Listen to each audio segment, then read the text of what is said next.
everyone, my name's Vendaño.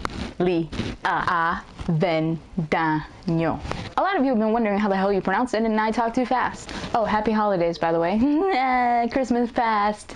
Welcome to Gaming Happens, my excuse to talk about the gaming stuff that matters to me this week. And what matters to me this week is Game of the Year talk. Twinfiknights has been taking part in Game of the Year all this week, where the staff collaborated each day to bring you their top 5 games of the year, and we're just basically counting down to today's site-wide announcement. It's likely already up by the time that Gaming Happens goes up, so you can check that out right here.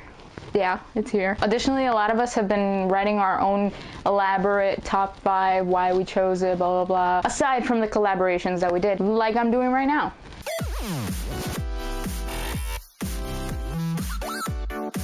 So I didn't take part in any of the collaborations because I wanted to save my top 5.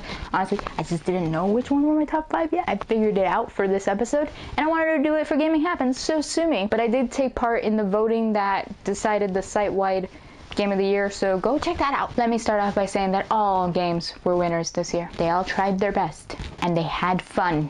A lot of fun. Fun is what counts. It's what matters. Unless the game sucked ass, then they were just a piece of shit, you know?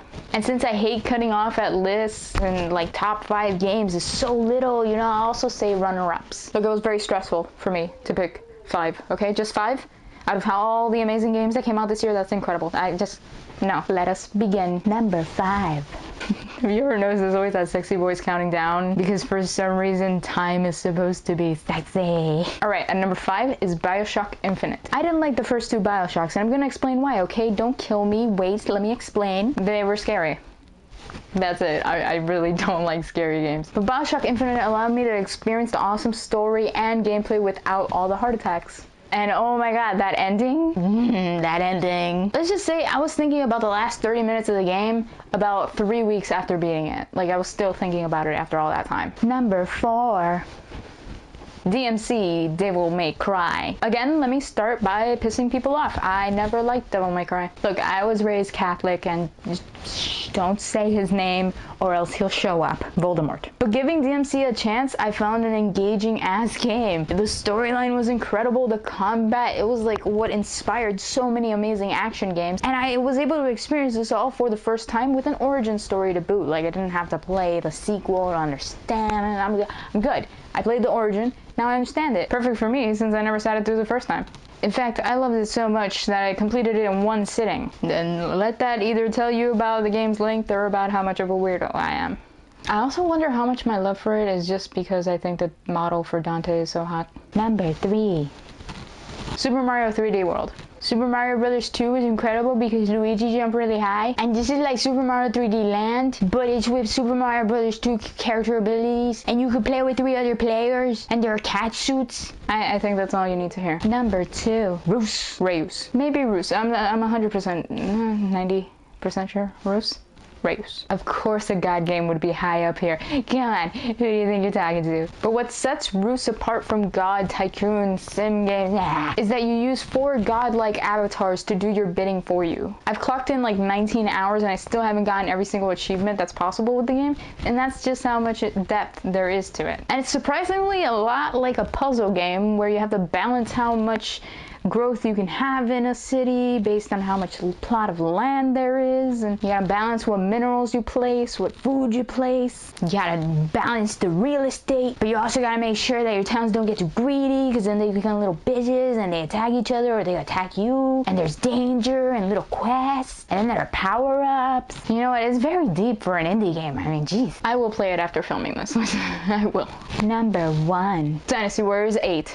If you think that I'd say any other game, then you don't know me enough, and we need to work on our metaphorical puzzle of friendship. Yes, when it comes down to it, Dynasty Warriors 8 is literally the same thing as the other 8 games, but it has a lot more characters, weapons, new levels, storylines, hypothetical storylines, online gameplay, which by the way is sort of broken and hilarious, but it's still playable, which is awesome because me and my best friend are able to play the game that we played for so many years together, except by not seeing each other. New challenges! An ambition mode, which has you creating a town and making it rise up to the kingdom power. Awesome, yeah. I really wish that Koi would just finally make a Romance of the Three Kingdoms mixed with Dynasty Warriors, but also a little bit of Kessen, but you know what, that will probably never happen, and this is as good as it's gonna get for a couple of years. So that's it for my personal top 5 games of the year. Close runner-ups include Cook, Serve, Delicious, Assassin's Creed 4, DuckTales, woo! Remastered, Foul Play, Beat Buddy, Tales of the Guardian, blah blah blah, other title that doesn't need to exist. And Beyonce, Two Souls. Not Beyond, that was crap, Beyonce. What a year for indie games, but let's not forget the AAA titles too. They did well. We're all winners every year that we're alive.